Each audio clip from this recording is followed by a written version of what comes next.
that you are remaining seated at all times with those hands, arms, feet, and legs inside the truck. And hold on real tight to any personal belongings like phones or cameras.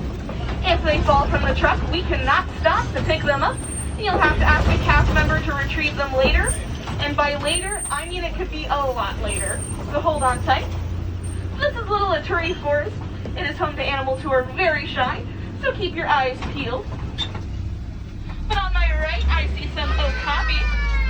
Yeah, they're pretty cool. Does anybody have any guesses as to what animal they are related to? Any guesses? Zebra, that's the giraffe. In fact, the only known living relative.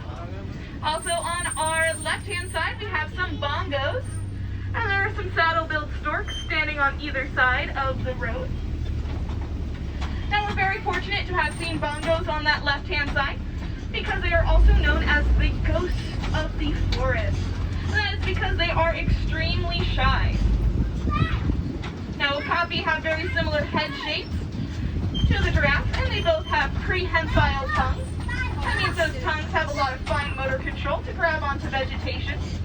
Kind of like how a monkey has a prehensile tail. On the other side of this little cliff, you'll find a black rhino who is resting. Black rhino's mouths come down into a triangular point, and they have a prehensile lip, just like the okapi has a prehensile tongue. And so they use that to grab onto vegetation. A little more on those saddle-billed storks. They can stand 5 feet tall, and they have a wingspan of about 9 feet. So if they laid their wings across the top of this canopy, they basically cover the whole thing.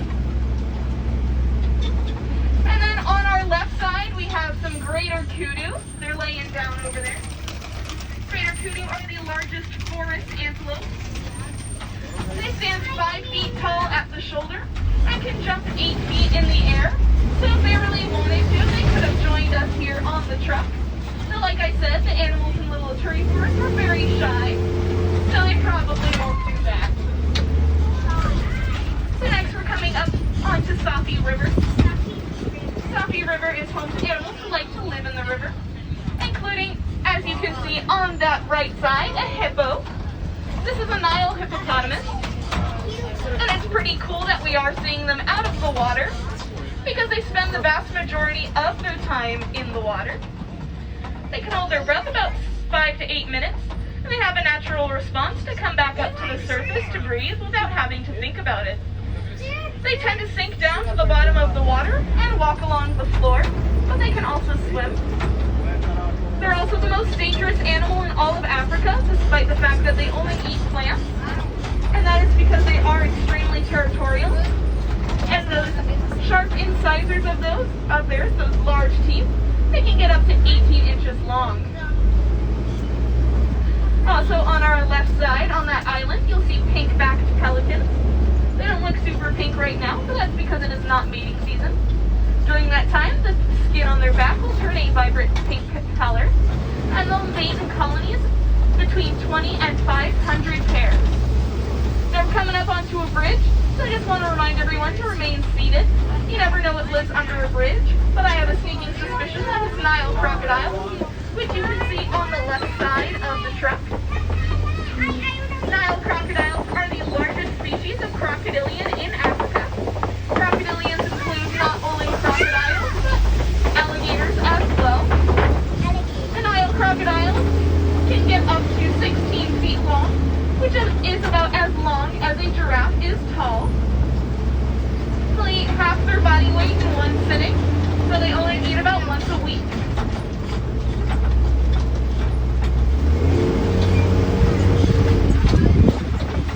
Coming up on our right side, we have a baobab tree. They are nicknamed the Tree of Life because they can store thousands of gallons of water in that trunk, which helps hydrate animals that live nearby. It's not a real tree. They can also live to be a few thousand years old. They've also been called upside-down trees because those branches of theirs look a bit like roots, almost as if somebody planted them upside down.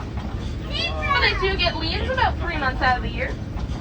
We are now entering our savanna, which is where most of our animals on the reserve like to live, including this Hartman's mountain zebra.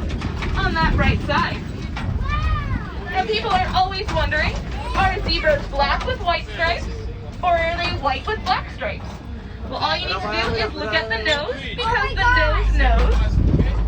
And the Hartman's Mountain zebras have black noses, so they are black with white stripes. A group of zebras is called a dazzle, because when they are grouped together, they become a black and white blob, which confuses or dazzles any potential predators. On our left side, you'll see some African wild dogs. These are actually some of the most successful hunters on the savannah, catching about 90% of the prey they go after. And they do that because they take turns running after that prey until it drops down exhausted. They are not related to hyenas. Also on our left side are some sable antelope towards the back, as well as some wildebeest and more of those zebras. The sable antelope are actually the symbol of the Harambe Wildlife Reserve because of their strength. In a fight or flight scenario, sable antelope are known to fight and not run away.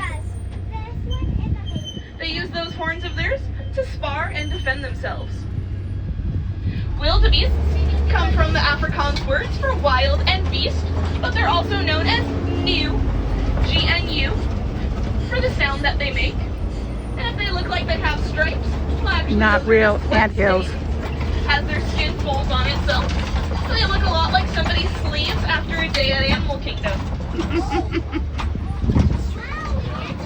On our right-hand side, we have some Ankole cattle.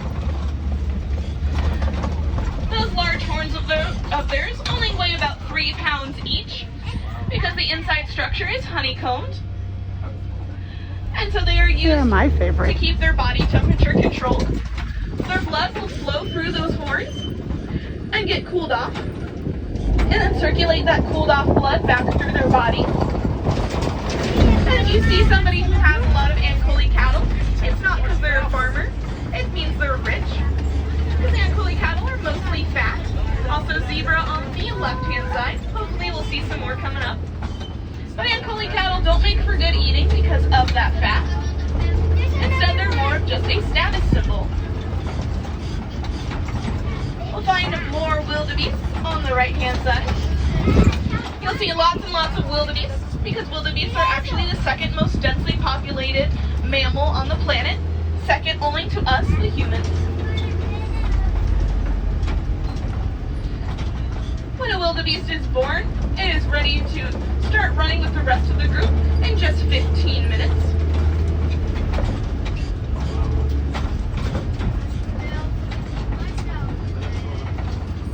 The type of giraffe we passed was a Maasai giraffe.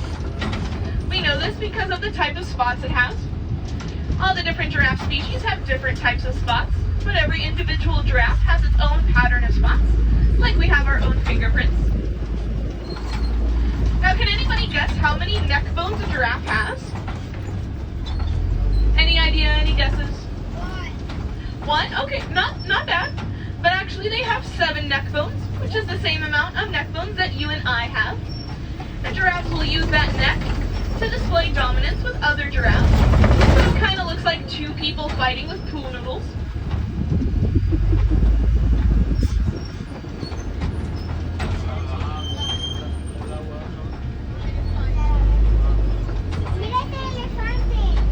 There is an African elephant off to our right side.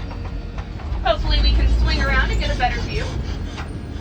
But we know this is an African elephant because its ears are vaguely shaped like the continent of Africa. Asian elephants have much smaller ears. Also, Asian elephants don't tend to leave Asia, and African elephants don't tend to leave Africa. So as long as you know where you're at, you will know what elephant you are looking at. So watch as that elephant uses that trunk of theirs. That is a prehensile trunk, just like the prehensile tongue of the giraffe, and the prehensile lip of the black rhino. It has 40,000 muscles in it, which makes it strong enough to move tree trunks, but also delicate enough to pick up a single penny. When they are little, they do not have that much fine control over their trunk, so if you've ever seen a baby elephant drink water, what they'll do is shove their whole face in the water to drink. very graceful. Now on this bridge, it is especially rickety, so just remember to stay seated at all times.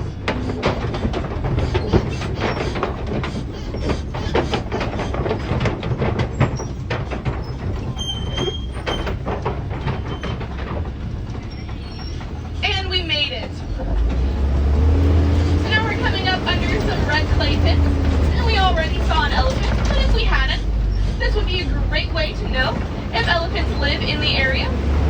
Because if you see deep gouges in the red clay, that is from elephants' tusks. They will rub their tusks against the clay to loosen it up, and then they'll eat that clay. That wasn't made by real Fiber and other elephants. minerals.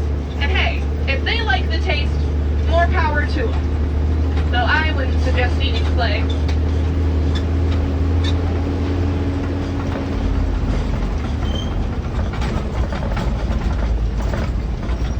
The elephants have large ears, very similarly to how the Ankole cattle have those large horns.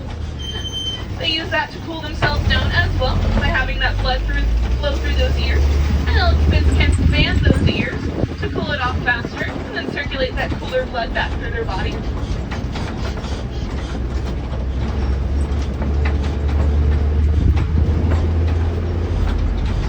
Now, did anybody know that elephants are afraid of bees? Yeah, well, I am also afraid of bees. Yeah. But as humans move into areas where elephants live and make farms, this takes away from the land that elephants have, which can cause them to go into farmers' territories and steal crops. And sometimes those farmers will defend their livelihoods and harm elephants. And so Disney and other conservation groups are working together to make bee fences. And what they do is they will take those farmers' fences, add beehives to them, and because the elephants are afraid of bees, they will stay away from those farms, which keeps them safe, but also keeps the farmers from having destroyed crops. And the farmers also get free honey out of it from those beehives, which they can sell, and it helps the local economy. Now on our left, we have some greater flamingos. These are the largest species of flamenco and also the lightest in color, but they still have that pink hue from the shrimp they eat, which is high in beta-carotene. Now a couple of them over there aren't super pink, they're still gray, because that's how they hatch, and it could take an entire year for a flamingo to turn pink. And the reason they stand on one leg is not only because they balance better that way than they do on two legs, but also it's a way to help keep warm, kind of like when we hold our arms close to our chest when we're cold. Coming up on our right side, we have some white rhinos, including a smaller one over there. I believe that is Ranger. White rhinos, despite looking mostly tan, get their name from the Afrikaans word wit, spelled W-I-T, which means wide, because they have a wide mouth, as opposed to the triangular mouth of the black rhino. Over the years, the white and wide, it's just kind of gotten mistranslated into white. Now, a group of these animals is called a crash. That's because they don't have very good eyesight. The white rhino can only see about 15 feet in front of them, but they make up for it with great hearing. But that sight of theirs does have them tending to run into things or crashing into things. Animals like the white rhino oftentimes are poached for that horn on their head. Traditional medicine believes that those horns have medicinal healing properties, but their horns are made out of keratin, which is the same material as our hair and fingernails. So really, a rhino's horn is no more valuable than a bunch of nail clippings. White rhinos are also pretty social as opposed to the black rhinos, who are much more shy and standoffish.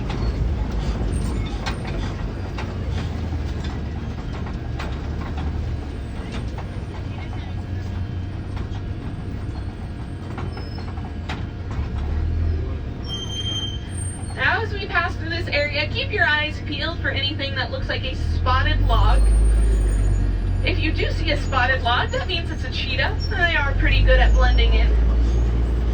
Cheetahs are, of course, the fastest land animal, on the planet, reaching speeds of 60 to 65 miles per hour in just 3 seconds.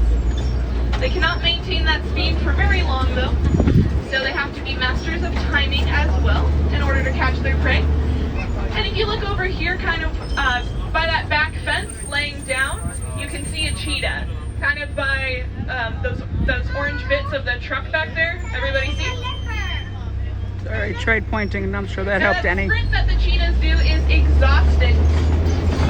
So they may spend an additional 30 minutes panting and catching their breath before they can even think about eating that prey, which makes it very tough to be a cheetah because other animals can come up and steal that meal right from them. And because they are still exhausted, there's nothing they can do about it. So it's kind of nature's way of saying better luck next time. No lions. Now these are Kopi rocks. It's a naturally forming rock structure in Africa.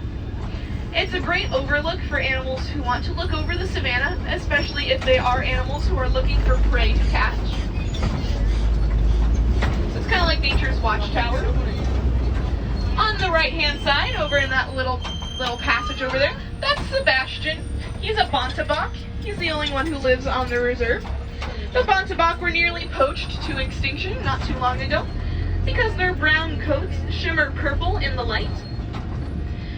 And so those hides were highly valued, and they were almost gone until one man took a bunch of them onto his farm, raised them by hand, and then returned them to the wild. Their numbers are doing a lot better now, but most of them still live on protected lands. Top of the rock, the lioness. I mentioned animals like to hang out on these rocks to look for prey, and some of those animals are lions. You'll see a lion, two lions on our left-hand side, a male and a female.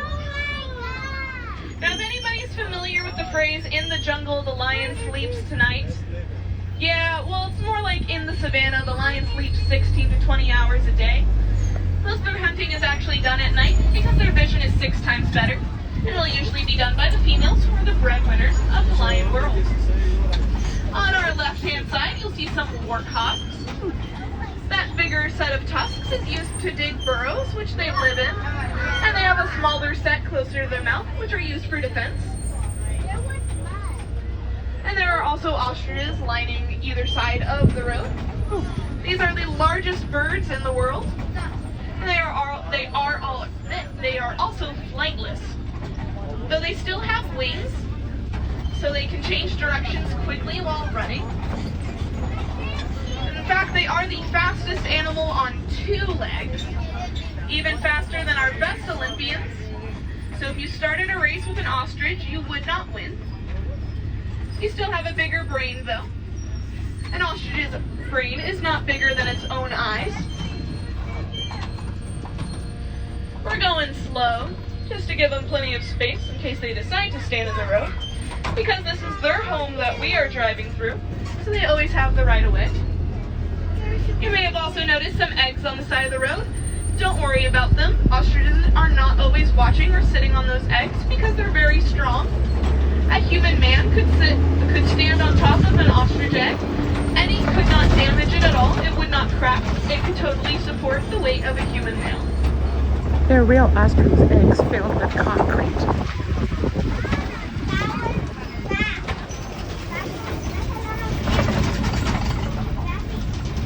So next we're coming up onto our warden's post. But it's not only home to our warden, but also Nigerian dwarf goats. And you can see some of them in this backyard, including some kids who came to us about 2 months ago. This is a domestic species of goat, which is good at giving milk. And that highly nutritious milk can also be turned into cheese. So these animals are great to have around because that milk and cheese can be sold and help the local economy. This is a great example of how animals and humans can live together in harmony. These goats get a great place to live, and in turn we get that milk and cheese.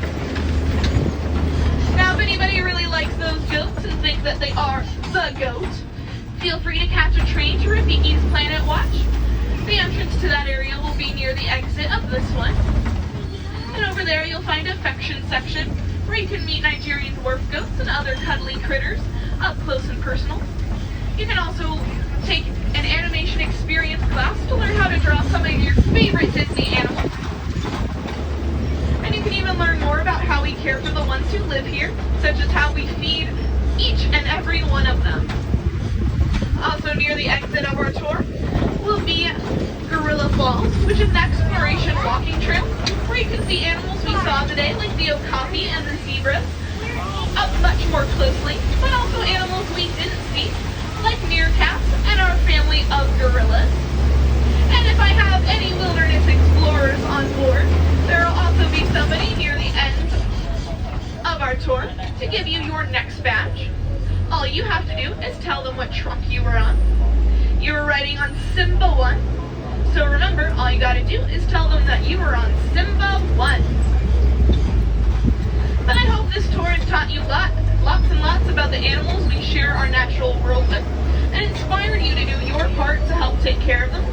Even small things like recycling electronics can make a big difference. Recycling electronics is especially helpful because they have materials like coltan. And coltan is mined from areas that elephants live, as well as gold and silver that are also used in electronic devices. If you recycle those electronic devices, we can use those materials again and again, and then less mining will have to be done in areas where animals like elephants live.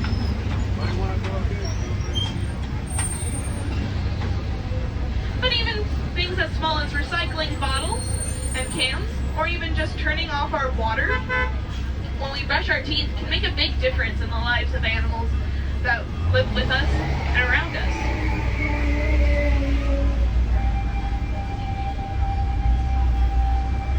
Now our tour is almost coming to an end, folks. We'll get moving in just a couple seconds. But here at Harambe, we don't like to say goodbye, because goodbye means forever. Instead, we like to say Kwaherini. Kwaherini is a Swahili phrase that means to go well, because we hope that in the rest of your day here at Animal Kingdom, that you will go well, and that you will go wild, and that you will go forth into the world and do your part to help take care of it.